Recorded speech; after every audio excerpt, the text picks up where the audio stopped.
शेतकरी मित्रांनो नमस्कार. आपल्या सगळ्यांचं स्वागत आहे स्वामी समर्थ कृषी उद्योगी आपल्या यूट्यूब चॅनलमध्ये. मित्रांनो, आपण मागच्या व्हिडिओला जो काही प्रतिसाद दिला आणि त्याच्यावर आलेल्या कमेंटनुसार किंवा आलेल्या फोननुसार आपण हा आजचा व्हिडिओ करतोय. आणि आपल्या आजच्या व्हिडिओचं शीर्षक आहे की गेल्या 5 ते 6 वर्षातलं द्राक्षाचं विक्रमी उत्पादन होणारे हे वर्ष आहे, पण त्यासाठी तुम्हाला काही चुका टाळाव्या लागतील आणि त्याच अनुषंगानं आपण हा आजचा व्हिडिओ करतोय. आणि शेतकरी मित्रांनो, तुम्हाला सगळ्यांना माहीत आहे की आपण हे जे व्हिडिओ करतोय हे सर्व video Swami Samarth agree consultancy आणि स्वामी समर्थ कृषी उद्योग या फर्मच्या सभासद शेतकऱ्यांच्यासाठी आहेत. नमस्कार मित्रांनो, मी विशाल पाटील आणि तुमचं सगळ्यांचं स्वागत आहे स्वामी समर्थ कृषी उद्योगी आपल्या यूट्यूब चॅनलमध्ये. मित्रांनो, गेल्या 5 ते 6 वर्षात प्रत्येक द्राक्ष बागायतदाराला आलेली सगळ्यात महत्त्वाची समस्या म्हणजे कोणत्याही द्राक्ष बागायतदाराला त्याच्या द्राक्ष पिकामध्ये एकसारखा माल आला नाही. आणि याचं कारण होतं की द्राक्ष पिकाची आपण एप्रिल छाटणी घेतल्याच्या नंतर जे काही वातावरण त्या द्राक्षवेलीला मिळत होतं त्याच्या अनुषंगानं आपल्याला गेले 4 वर्ष द्राक्ष घड येत नसण्याचा खूप मोठा प्रॉब्लेम होता. त्यामुळं सर्वच द्राक्ष बागायतदारांचं उत्पादन गेल्या 5 ते 6 वर्षामध्ये घटलं. परिणामी द्राक्ष शेती हे फायद्याची न वाटता तोट्याची वाटायला लागली. मागच्या वर्षीसुद्धा काही खूप कमी लोकांच्याकडं खूप चांगला माल होता, अन्यथा सर्वच शेतकऱ्यांच्याकडं मागच्या वर्षीसुद्धा द्राक्ष पिकामध्ये एकसारखा एक समान माल नव्हता. पण मित्रांनो, गेल्या 5 ते 6 वर्षाची कसर भरून काढणारे हे वर्ष आहे.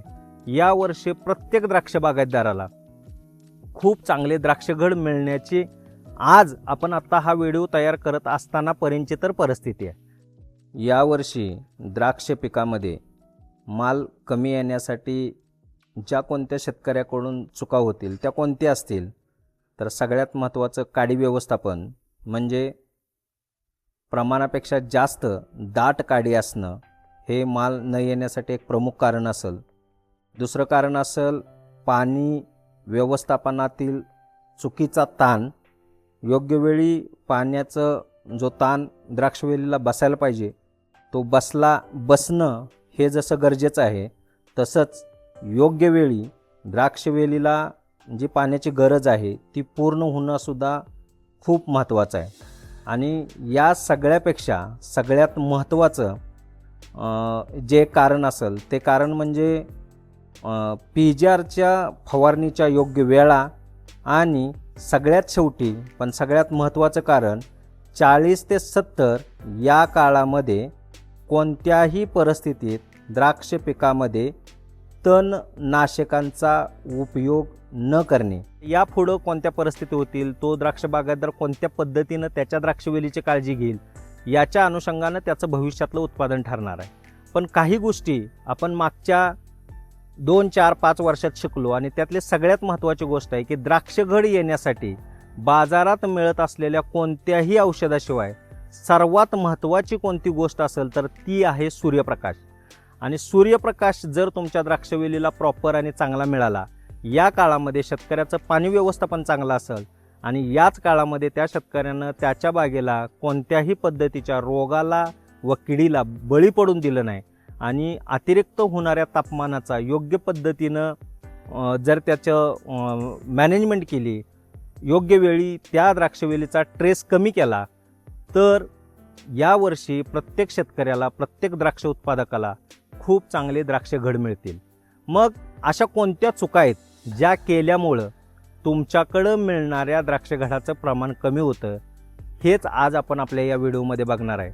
आणि म्हणून मित्रांनो, या व्हिडिओच्या शेवटपर्यंत तुम्ही राहणं हे अत्यंत गरजेचं आहे. मित्रांनो, सर्वात महत्त्वाची एक गोष्ट समजून घ्या की द्राक्ष पिकामध्ये तुम्हाला मिळणारे द्राक्षघड, जसं मी सांगितलं की तुमच्या द्राक्ष पिकाची एप्रिल छाटणी केल्याच्या नंतर त्या द्राक्षवेलीला मिळालेला सूर्यप्रकाश हा सगळ्यात महत्त्वाचा विषय आहे.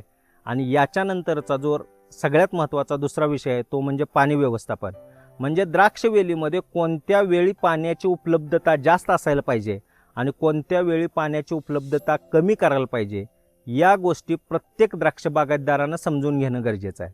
जसं तुम्ही द्राक्षाची छाटणी केल्यानंतर तुमची बाग ज्यावेळी फुटायला चालू होते या काळामध्ये तुमचं पाणी जास्त असायला पाहिजे.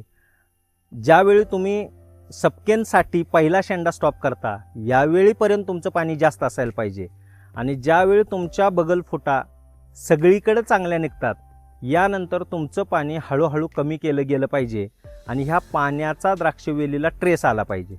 पण या पाण्याचा द्राक्षवेलीला ट्रेस येत असताना या काळामध्ये तुमच्या द्राक्षवेलीची मुळी पूर्ण क्षमतेनं काम करत असणं हे अत्यंत गरजेचं आहे मित्रांनो. जसं मी सांगितलं की सूर्यप्रकाश आणि पाणी व्यवस्थापन यानंतर सर्वात महत्त्वाचा जो विषय येतो तो संजीवकांच्या फवारणीचा. मग ज्याच्यामध्ये आपण लिओसिन असेल, 6B असेल, युरियासिल असेल याच्या योग्य वेळी आणि योग्य स्टेजेसला फवारणी घेणं अत्यंत गरजेचं आहे. मित्रांनो 15-20 वर्षापूर्वीची द्राक्ष शेती बघितली तर त्याच्यामध्ये ह्या 2-3 संजीवकाशिवाय कोणत्याही संजीवकाची फवारणी घेतली जात नव्हती. तरीसुद्धा प्रत्येक द्राक्ष उत्पादकाला खूप चांगले द्राक्ष घड मिळत होते आणि हे सिद्धही झाले मागच्या 4 वर्षात. आपण बाजारात मिळणाऱ्या सगळ्या पद्धतीची इतर घड निर्मितीची वेगवेगळी औषध वापरून बघितल्यानंतर सुद्धा आपल्याला काही गोष्टी समजल्या. त्या म्हणजे द्राक्ष घड द्राक्षवेलीवर येण्यासाठी प्रॉपर सूर्यप्रकाश, पाणी व्यवस्थापन आणि ज्या आपल्या जुनी संजीवक आहेत जसं लिओसिन, 6B, युरियासिल याच्या फवारण्या. आता लिओसिन जे विदाऊट टेस्टेड आहे इथं लिओसिन चालतं. ज्या टेस्टेड बागा आहेत ज्या एक्सपोर्टसाठी केल्या जातात इथं लिओसिन या संजीवकाचं सुद्धा रेकमेंडेशन नाही किंवा ते घेतलं जात नाही. आणि तरीसुद्धा त्या द्राक्ष उत्पादकाला खूप चांगली द्राक्ष मिळत होती किंवा यावर्षी मिळतील. पण त्याच्याकडं सगळ्यात महत्त्वाचं phosphorus, potash, calcium, silicon, zinc, boron आणि मॅग्नेशियम या अन्नद्रव्याची पातळी द्राक्षवेली अंतर्गत चांगली असणं अत्यंत गरजेचं आहे.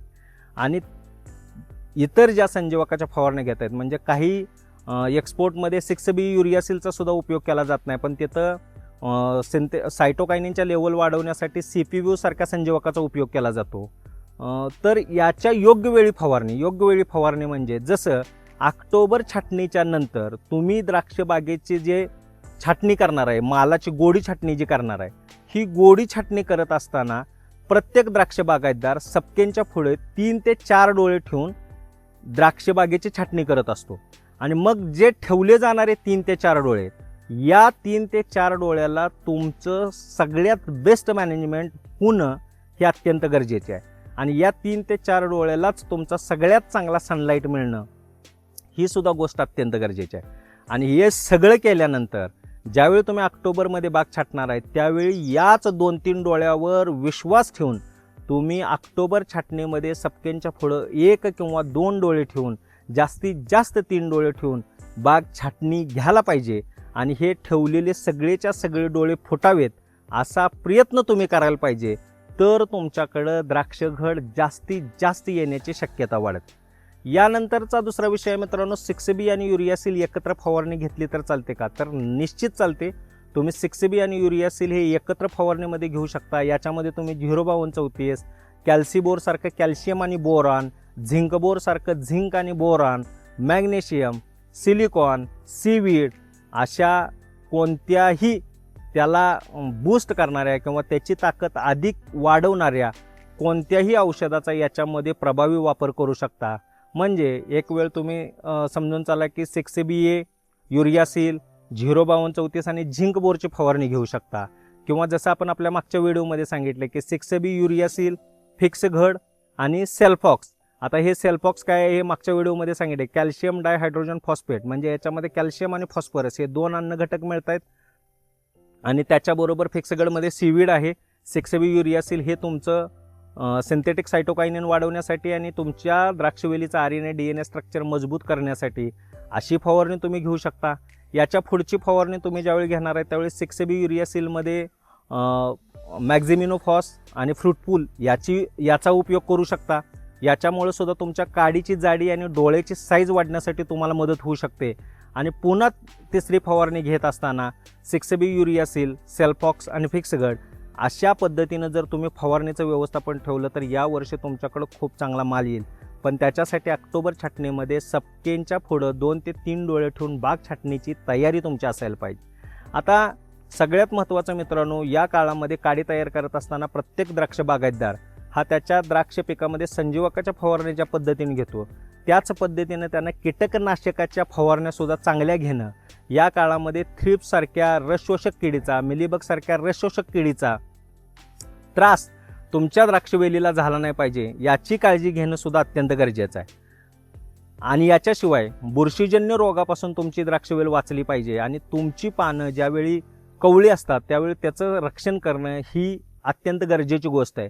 मग या काळामध्ये तुम्ही वेस्पासारखं बुरशीनाशक ज्याचं प्रति लिटर पाण्याला 0.5 मिली आणि एखादं चांगलं बुरशीनाशक ज्यामध्ये कर्जेट येईल किंवा सायमॉस येईल किंवा FMC कंपनीचं ट्रोट येईल याची एखादी फवारणी ही तुम्ही 6B युरियासिलचे स्प्रे चालू असताना मध्ये लिओसिनच्या माध्यमातून घेऊ शकता, त्याच्या अगोदरसुद्धा लिओसिनच्या माध्यमातून घेऊ शकता किंवा त्याच्यानंतरसुद्धा लिओसिनच्या माध्यमातून घेऊ शकता. तुम्ही बोर्डो चालू करण्याच्या अगोदर कुमानेल 0050, थायोन्यूट्री, इकोसिल ज्याच्यामध्ये सिलिकॉन आणि कॅल्शियम आहे याची फवारणी घेऊ शकता.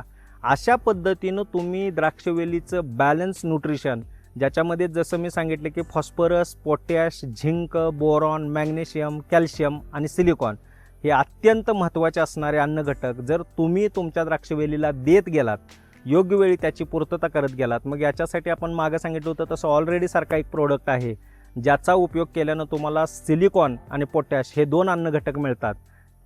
या अन्नघटकांच्या योग्य वेळी घेतलेल्या फवारणी तुमच्या बागेचं निरोगी असणं, तुमच्या पानांचं चांगलं असणं, तुमच्या काडीची जाडी असणं, डोळ्याची साईज असणं, ह्या सगळ्या गोष्टी जर तुम्ही जमवून आणल्यात तर हे वर्ष द्राक्ष उत्पादकासाठी विक्रमी उत्पादन देणारं ठरणार आहे. मग या काळामध्ये सगळ्यात महत्त्वाचं मित्रांनो, जसं आपण फवारणीचा विचार केला, आपण संजीवकाचा विचार केला, त्याच पद्धतीनं आपण जमिनीमधून जे न्यूट्रिशन देणार आहे या न्यूट्रिशनच्या बाबतीतसुद्धा तुमच्या द्राक्षवेलीमध्ये phosphorus, potash, silicon, zinc, calcium, boron आणि मॅग्नेशियम या अन्नघटकाची ड्रीपच्या माध्यमातून सुद्धा पूर्तता होणं अत्यंत गरजेचं आहे. मग याच्यासाठी जसं आपण मातीमधनं जर तुम्हाला कॅल्शियम आणि फॉस्फरस द्यायचं असेल तर तुम्ही कॅल्शियम डायहायड्रोजन फॉस्फेट जे मी तुम्हाला सांगितलं मॅक्झिरिच ड्रीप नावानं येतं वर्षा ॲग्रोकेमिकलचं, याचा उपयोग करू शकता. सिलिकॉन आणि पोटॅशसाठी तुम्ही ऑलरेडीचा उपयोग करू शकता किंवा मार्केटमध्ये जी काय वॉटर सोल्युबल खतं आहेत, आता काही कारणामुळं वॉटर सोल्युबल खतं खूप महागली आहेत. आज 52-34 सारखे ग्रेड जरी 5 किलो तुम्ही सोडायला गेलात तर तुमचं 1100 ते 1200 रुपये खर्च येतो आणि त्याच्यापेक्षासुद्धा कमी खर्चामध्ये तुम्हाला मॅक्झिरीची ड्रीप मिळतं. म्हणून शेतीमध्ये उत्पादन वाढण्यासाठी तुमचं खर्च किती होतो हे सुद्धा बघणं आणि तुमचा खर्च कमी कसा करता येईल याच्या अनुषंगानं तुम्ही निर्णय घेणं ही गोष्ट अत्यंत महत्त्वाची आहे. मित्रांनो, आपण मागच्या वेळी सांगितलं होतं की आपण पुढचा व्हिडिओ मिलीबगच्या अनुषंगानं करूया, पण मिलीबगचा व्हिडिओ करण्यासाठी अजून वेळ आहे. त्या अगोदर माल तुमच्याकडे जास्त येण्यासाठी तुम्ही कोणत्या चुका टाळायला पाहिजेत याच्या अनुषंगानं हा व्हिडिओ केला. आणि जसं मी सांगितलं की तुम्हाला चांगला माल यायचा असेल तर तुमच्या काडीची जाडी आणि डोळ्याची साईज चांगली असणं हे अत्यंत गरजेचं आहे. आणि काडीची जाडी आणि डोळ्याची साईज चांगली होण्यासाठी तुमच्या कॅल्शियम आणि फॉस्फरसच्या लेवल ह्या खूप महत्त्वाच्या आहेत. मग याच्यासाठी तुम्ही फवारणीच्या माध्यमातून नियोजन करू शकता, याच्यासाठी तुम्ही ड्रीपच्या माध्यमातून नियोजन करू शकता. आणि सगळ्यात महत्त्वाचं मित्रांनो, एवढं सगळं केल्यानंतरसुद्धा ज्यावेळी तुमच्या द्राक्ष वेलीमध्ये तुम्हाला सकारात्मक बदल दिसत नाहीत, यावेळी समजून जा की तुमच्या मातीमध्ये मायक्रो ऑर्गॅनिझमची संख्या कमी आहे, सूक्ष्मजीवांची संख्या कमी आहे. आणि हे वाढवण्यासाठी, यांची संख्या वाढवण्यासाठी मग तुम्ही phosphorus Uptake bacteria, potash Uptake bacteria याच्यासाठी P2K2 आणि टोटल मायक्रोन्यूट्रनच्या अपटेकसाठी मायक्रोब्स नावाची जी बादली येते 4 किलोची, याचा ताक गुळाच्या सोबत जर उपयोग केलात तर तुमच्याकडं जे इनबॅलन्स न्यूट्रिशन आहे ते बॅलन्स न्यूट्रिशन होऊन जाईल आणि जो परिणाम तुम्हाला अपेक्षित आहे तो तुम्हाला तुमच्या द्राक्षवेलीमध्ये दिसेल आणि तुमचं येणारं भविष्यातलं उत्पादन हे खूप चांगलं असेल. मित्रांनो, हा माझा प्रयत्न जर तुम्हाला आवडत असेल तर माझ्या चॅनलला सबस्क्राईब करा. माझे व्हिडिओ जर तुम्हाला आवडत असतील तर माझे व्हिडिओ जास्तीत जास्त शेतकऱ्यांच्यापर्यंत शेअर करा. आणि आपल्या स्वामी समर्थ कृषी उद्योग या दुकानामध्ये तुम्ही तासगावला कधी आलात तर गणपती मंदिराच्या शेजारीच आपलं दुकान आहे स्वामी समर्थ कृषी उद्योग. या दुकानामध्ये यायला विसरू नका. एक वेळ तुम्ही या दुकानाला भेट द्या, मग तुम्हाला आमची कामाची पद्धत काय हे लक्षात येईल. तर परत एकदा मित्रांनो विनंती आहे, माझा चॅनल सबस्क्राईब करा. माझा व्हिडिओ आवडला तर तो जास्तीत जास्त लोकांच्यापर्यंत शेअर करा. आणि तुमच्या मनात असणाऱ्या कोणत्याही शंकाबद्दल मला कमेंट करायला विसरू नका. धन्यवाद मित्रांनो.